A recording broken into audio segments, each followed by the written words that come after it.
Fish on Fridays. I'm McCauley, and today I'm going to talk about somebody who's really, really obscure, but he was important in a lot of ways in Catholic theology. But we know him all today for a totally different reason that has absolutely nothing to do with Catholic theology. In fact, we have a term that comes down to us today that is specifically related to him, that probably makes him turn over in his grave whenever somebody uses it. I'm talking about a guy named Blessed John Duns Scotus. John Duns Scotus was a Franciscan friar in the 13th century. He dies in 1308, so the end part of the 13th century. And the man was absolutely brilliant. He was out of our league smart. I mean, ridiculously smart. And he lived in a time where the prevailing educational system was called scholasticism. Now, scholasticism is a lot of rote memory. It's a lot of question and answer and disputation. It's a lot of debate. And it's very much set up in an Aristotelian model, which, without going into great detail, it's very encyclopedic. In other words, there's a question that's posed and then there's an answer that's given or an objection. And this is done in a very, very scientific way. This is not summer beach reading, let me tell you. But anyway, John Duns Scotus was an absolutely brilliant man, and he wrote a lot that influenced Catholic theology, not least of which he was a huge proponent of the dogma of the Immaculate Conception, which didn't become an infallible teaching or a dogmatic teaching until the 19th century, but it's his writings that really helped to spur that movement on. The Immaculate Conception, of course, is the fact that Mary was conceived in her mother's womb without original sin by God's grace. By the way, I did a Fish on Fridays episode about that quite a while ago. Check it out in the archives. Anyway, John Duns Scotus was a brilliant man, and he was recognized as such. Well, he's going to, as I said, die in 1308.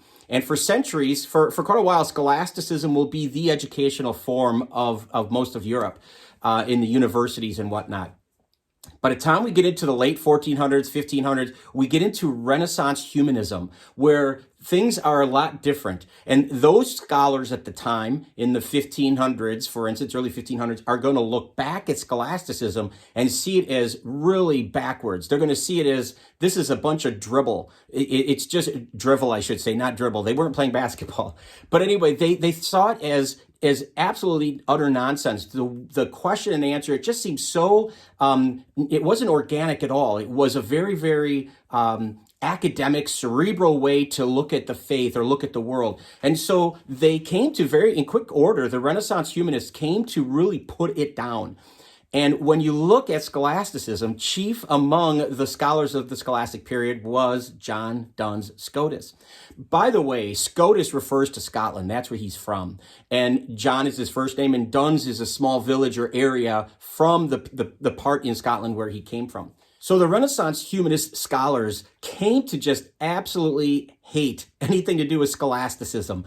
They saw it as just so much minutia and hair splitting, and it was really tedious to read through and to lecture and all that. So they hated it. And so they look back at the scholastics, and chief among them, again, was John Duns Scotus, and he became the poster boy of everything they hated. So anytime somebody spoke some kind of nonsense or tried to explain things so cerebrally, so difficult, in such a difficult way, they became known as a Dunsman after John Duns Scotus. And it didn't take long for that term Dunsman to be shortened even further to just dunce.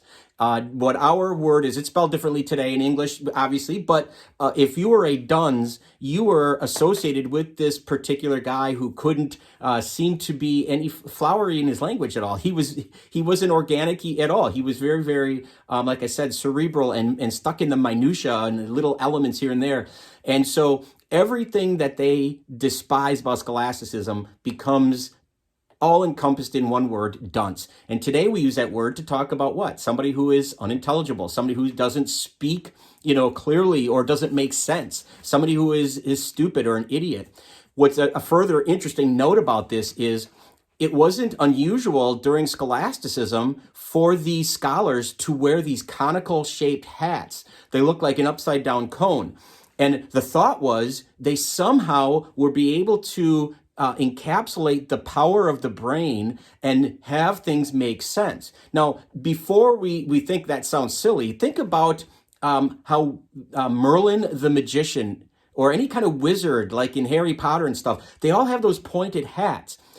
That comes from a tradition of people who in society who wore pointed hats. They knew right away they were identified as scholars. They were identified as smart people. And so that was never a term of like derision. You know, today we call them what? A dunce cap. But for centuries, it was considered those were the smartest of the smart. Those were the people who knew what was going on. Their conical or cone-shaped hats really identified them as the teachers of the day. So next time you find somebody as being maybe less than smart and you're going to want to call them a dunce, know that that term comes from an absolutely brilliant theologian named John Duns Scotus. And maybe say a quick prayer for his intercession so that you too can be a little bit smarter like he was, like he always tried to be. Just another way our great Catholic faith just comes into play with so many words and phrases, idioms that we use and take for granted. Thanks for watching. I hope you like this. I hope you'll share it with somebody so that they are no longer a dunce, that they'll know the truth of this term. Thanks for watching every Friday for Fish on Fridays. Hey, if you want to subscribe to our YouTube channel or follow us on Facebook, that would be wonderful. Until next time, be good to each other and God bless.